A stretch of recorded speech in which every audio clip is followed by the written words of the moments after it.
Welcome to Reader's Retreat. I'm Paul, and this is the NFL Challenge. This is the last week of it. That way, and this will be for June. These books will be for June reading, and then we're going to take July, August, and September off. That way, if we have other projects we need to get done, we can. If we want to read uh, something that ain't really picked out for the NFL, we can do that. Uh, Stuff like that. So, with that said, let's get this on the road. Now, uh,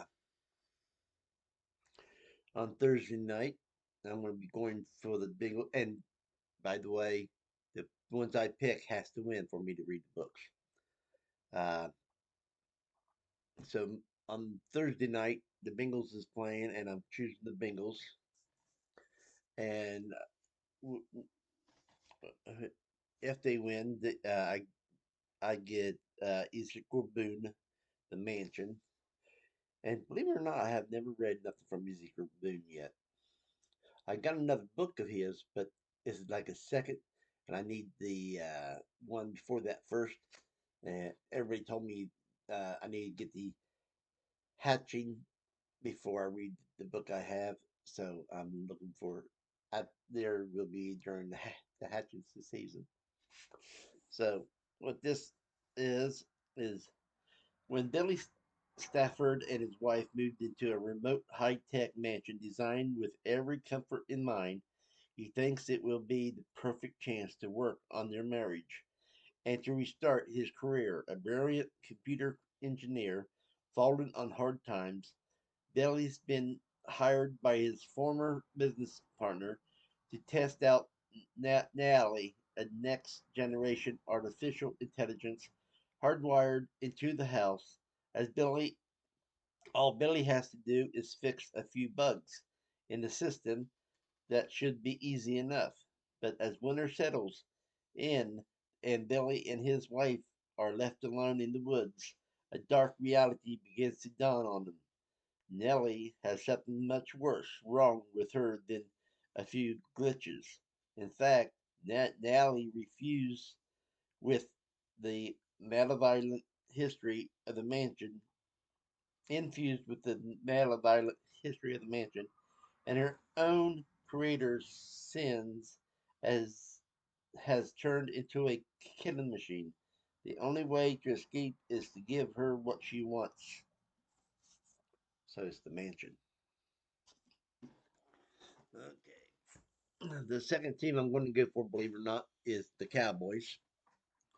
And if they win, I have to read Larry the Cable Guy, Get Her Done. Uh, so, and this down here just says Introduction by Lewis Black. So there that is.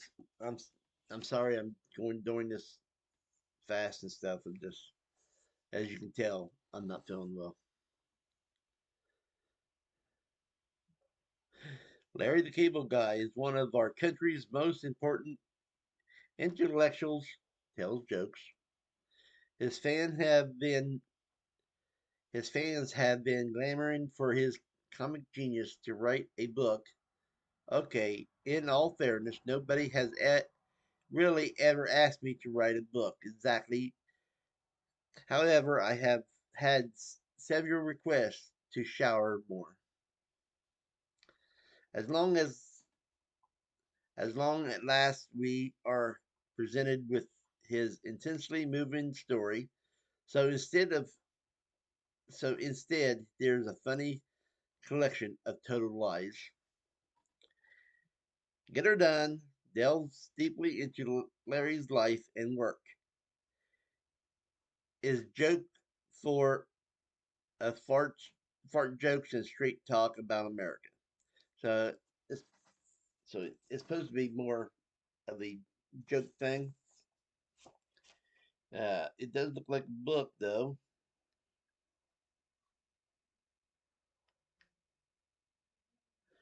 So I mean, interested in it. That's for sure. But the Cowboys going to have to win that one. Uh, okay. The third game of the week will be. I'm going to go for the Browns, and if they win, I read Richard Buckman's The Blaze. And for people that don't know yet, Richard Buckman is Stephen King. And this says a fellow named Richard Buckman. Okay, let's skip that. Blaze is the story of Clayton Baysdale Jr. of the crimes committed against him and the crimes he commits, including his last, the kidnapping of a baby heir worth millions. Blaze has been a slow thinker since childhood, when his father threw him down the stairs and then threw him down again after escaping an abusive institution for boys.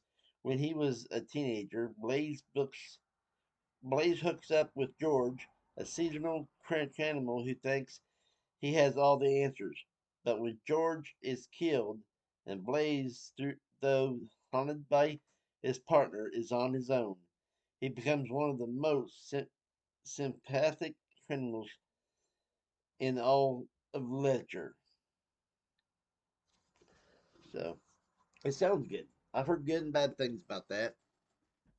So I'm giving her another try. Well, not another try. I haven't read it yet. Uh, but I'm going to give it a try, no matter what people says. The next one, I am going for my Bears. I'm going for my Bears, and when if they win, then I get to read Laurie Handelman's Shakespeare Undead. There it is, and I don't know if there's actually has a synopsis or not. Uh,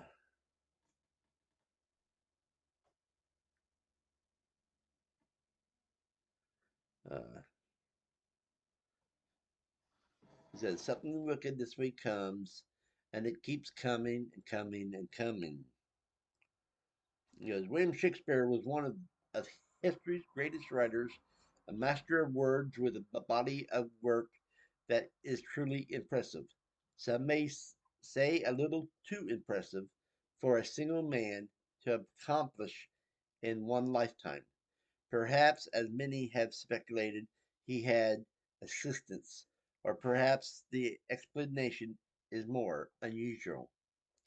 Who was William Shakespeare? Who was the Dark Lady of the Sonnets? Why are the undead stalking the alleyways of London? And can they be stopped? Something is definitely rotten in the state of Denmark. So brace yourself for the wild ride through twisted streets and shadowed graveyards of Elizabeth London. There, where you'll discover how the bard got his bite. So that's what that is. Now, I'm going to go with the Chargers. And so if they win, I get to read Cherry Priest Bone Shaker. So, in the early days of the Civil War, rumors of gold in the frozen Klondike brought hordes of newcomers to the Pacific Northwest. Anxious to compete, Russian prospectors commissioned inventor Levigus Blue to create a great machine that could mine through Alaska's ice. Thus was Dr. Blue's incredible bone shaker, drill engine born. But on its first test run, the bone shaker went terribly awry, destroying several blocks of downtown Seattle and unearthing subterranean vein of blight gas that turned anyone who breathed it into the living dead. Now it is 16 years later, and a wall has been built to enclose the devastated and Toxic City. Just beyond it lives Blues Widow Briar Wilkes. Life is hard with a ruined reputation and a teenage boy to support. But she and Ezekiel are managing until Ezekiel undertakes a secret crusade to rewrite history. His guest will His quest will take him under the wall and into the city, team, teeming with ravenous undead, air pirates, criminal overlords, and heavily armed refugees. And only Briar can bring him out alive. So, Moonshaker. Now, I am going for the Texans in this one. So, but this one here, I am going to be going for the Texans. And if they win, I'll be reading Julia Bart's The Writing Retreat right there.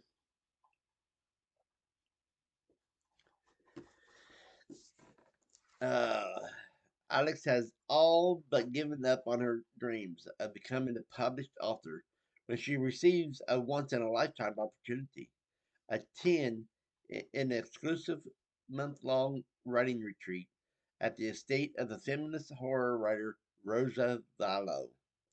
Even the knowledge that Rand, her former best friend from current rival, is attending doesn't dampen her excitement.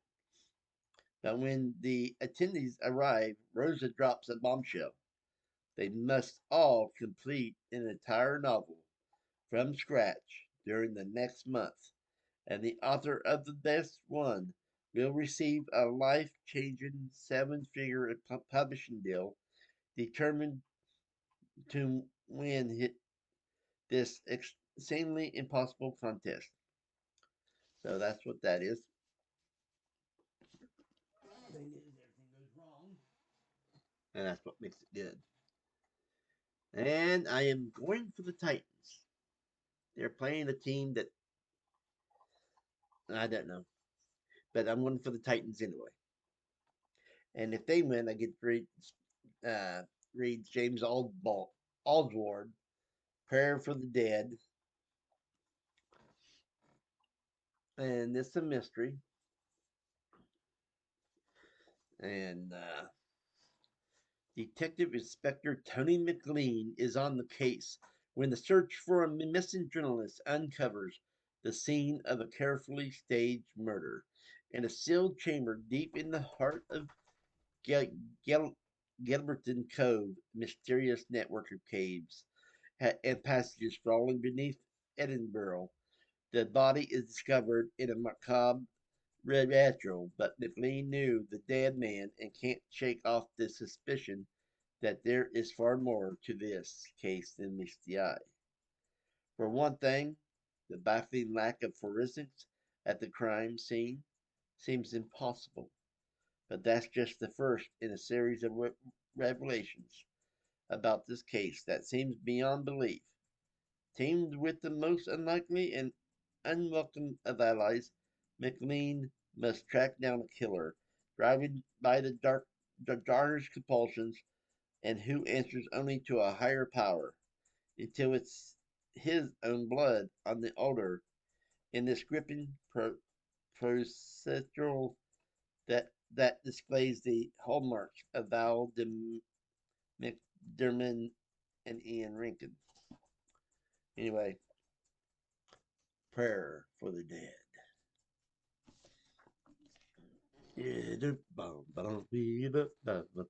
Raiders.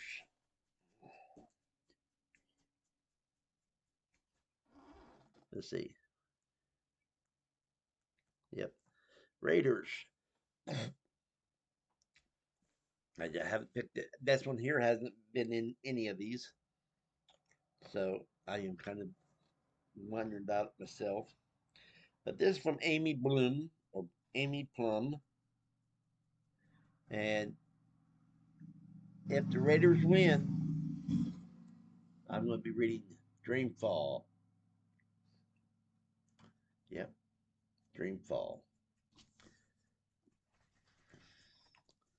Sleep comes easily for most people, but it's an impossible dream for Kata Fergus and the five other teens who volunteered to take part of the in a radical new treatment. They suffer from devastation insomnia and are desperate for help, so desperate that they're willing to undergo an experimental procedure that has only ever been tested on one other patient. They're supposed to be the beta group, but this time nothing goes as planned. Soon after the seven of them are put under, catastrophe strikes and they find themselves thrown together into a shared dream world with no memory of the experiment or any idea how they got there, as Kata and the others try to figure out what's happened to them. They come to the terrifying realization that they are trapped in a place where their worst nightmares come to life. Nightfall. Sounds good. It really does. And I'm looking forward to that. Now, I am going to go with Washington on this one, on the next one. And I think Washington has a good chance of winning. And when they do, I'll be reading The Four Horsemen by Gregory Downman. And this is tour guide Aldous Magargon thinks he knows Venus, Venus better than ever, but now finds himself ensnared by a mystery as obscure as the city, and in many cases just as old. Certain that he is finally about to have his guide's license revoked from after a tavern brawl, Elvis Elvis Elvis is instead dragooned into the service of Mr. Durand, the Italian chief of police, who has linked the death of one of his agents to a secret society known as the Four Horsemen. So there you go. Sounds good to me. Now, I have it with uh, Buccaneers for a long time, for a few weeks, but I'm going with the Bucks this time. So if the Bucks wins, I am going to be reading Zane Grey's The Buffalo Hunter, and I'm really interested in this. It goes. Pilchuk's band continued 52 men, most of whom owned or had borrowed Creedmoor Sharps 45 caliber rifles for this expedition. These guns were more reliable and of longer range than the big 50s. Each man took at least 200 loaded cartridges. So begins The Buffalo Hunters, a grim, athletic portrait of the Old West and the men who tamed it.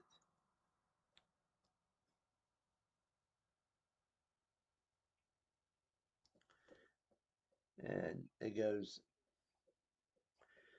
well, it goes on saying, also in this volume are the stories John Silver's Revenge, On Location, California Red, and the Kidnapping of Collie Younger. So I guess it's more than just one story. So, okay. Bills, Bills, Bills, Bills, Bills. I'm going for the Bills. Why am I going for the Bills? I really don't know why I am going for the Bills.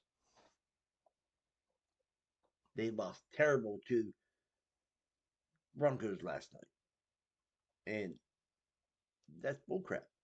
Bills should never lost to the Broncos. But if the Bills wins this time around, I will be reading Titan Shade by Dan Stout right there. And this says Carter's a homicide cop in Titan Shade, an oil boomtown where 8 tracks are state of the art disco rules the radio, and all the best sorcerers wear designer labels. It's also a metropolis teetering on the edge of disaster.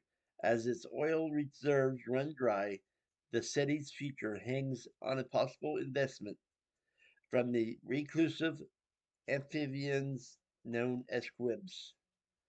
But now, neg- negotiations have been derailed by a horrific murder of a squib diplomat. The pressure has never been higher to make a quick arrest, even as Carter's investigation leads him into conflict with the city's elite.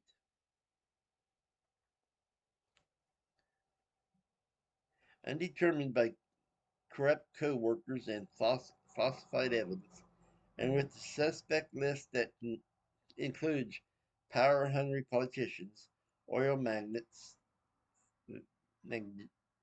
magnates, and mad scientists. Clutter must find a killer before the investigation turns into a witch hunt, and those closest to him pay the ultimate price on the 50 in the filthy streets of Titanshade. It looks like his partner is an alien. Must be one of those squibs that Dave was talking about. So there's that is. That is if the Bills win. Now I am going for the Seahawks.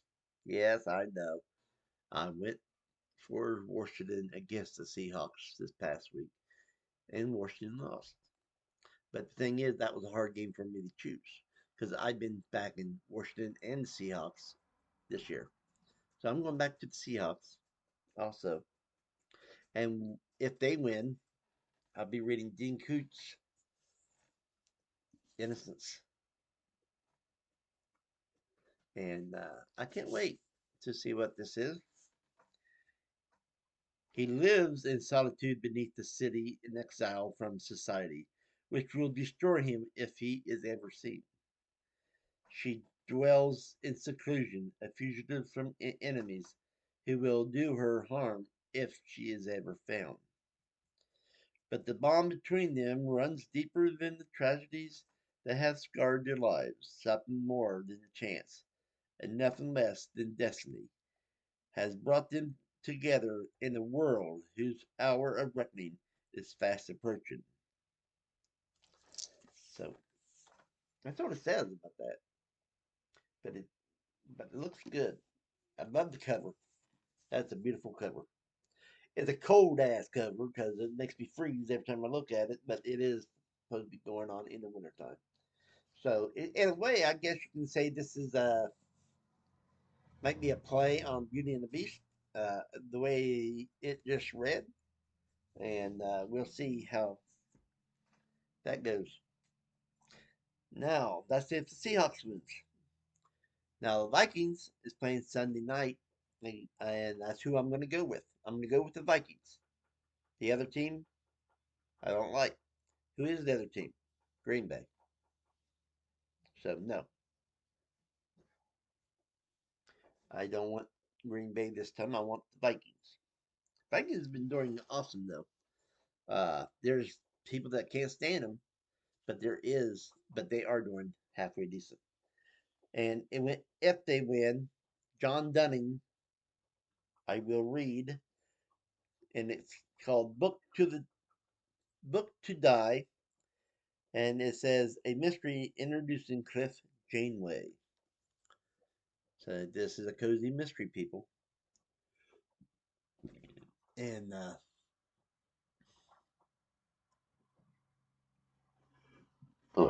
excuse me.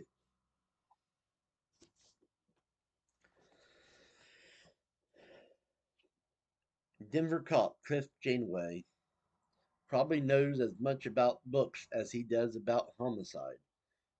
His living room resembles an adjunct to the public library.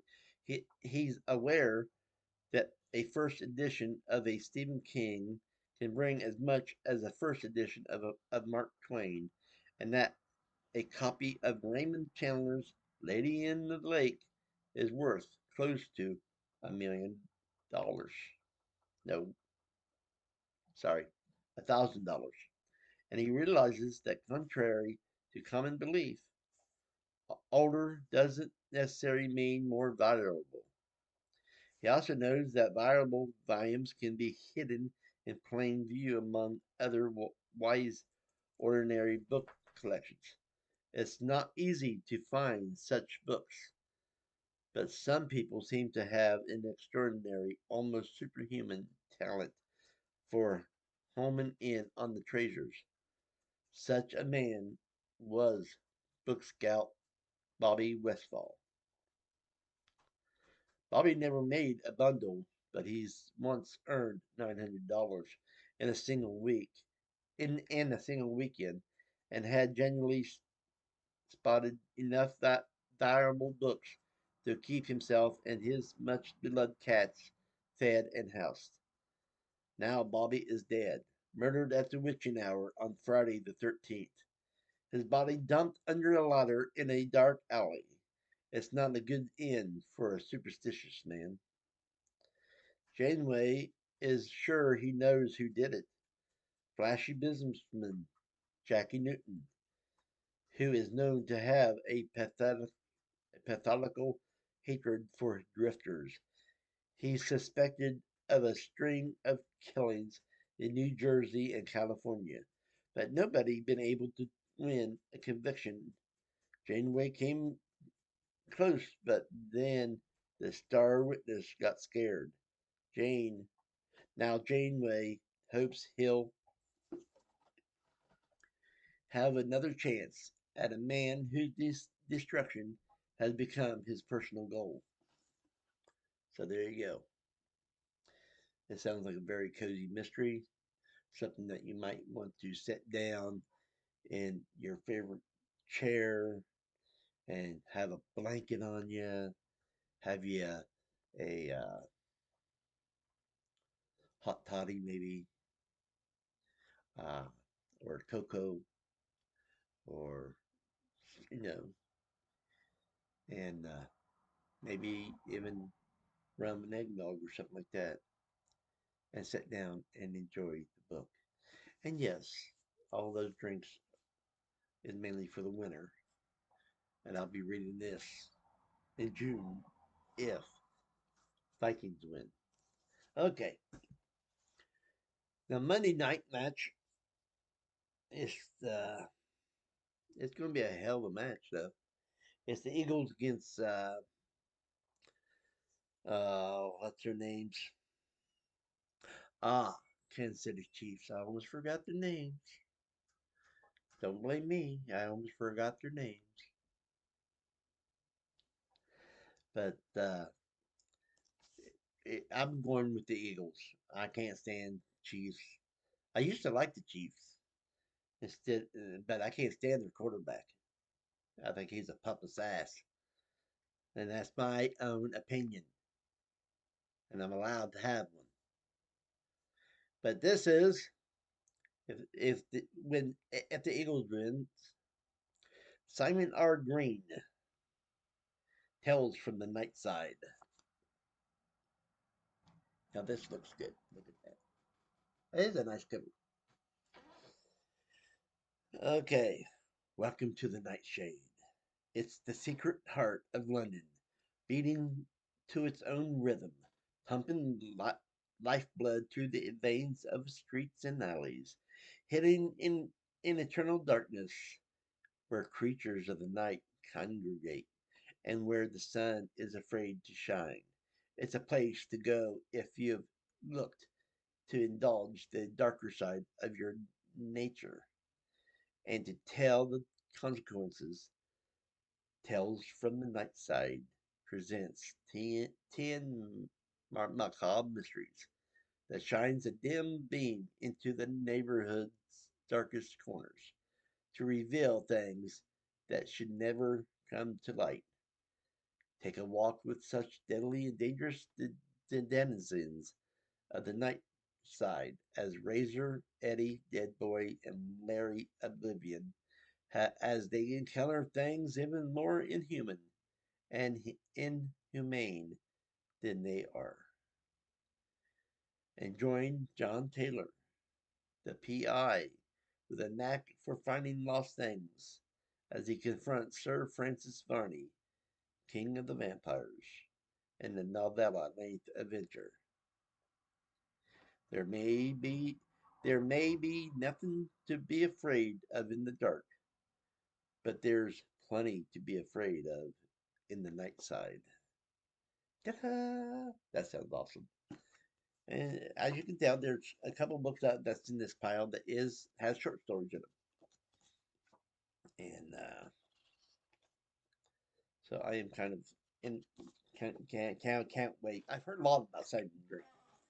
I've heard a lot about Simon R. Green and his books, but I've never read any. So I figured I start with the short stories because, as far as I know, a lot of times you just can't go wrong with a short story because they have to. Because usually short stories is all different. They're not just one type of short story. They have different uh, prompts and different tropes and stuff like that. So anyway, that's my show. Sorry for taking so long, and I hope you guys are doing good. And this, like I said, this is the last show of the NFL. Uh,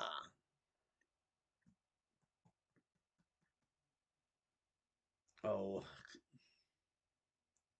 I forgot what it is, people. I'm sorry. Uh, but uh, June, we are stopping for June, and this is the game that will stop us at June. And Challenge, NFL Challenge. This is the last week of the NFL Challenge for us. And I'd like to know what people thinks of the NFL Challenge. Did you enjoy it? Uh, should we do it next year? Because we only talked about it, me and Snow Cone and Erica, and we talked about it during next year and putting different twists on each year. You let us know what you think, and I will be talking to everybody at a later time. Later.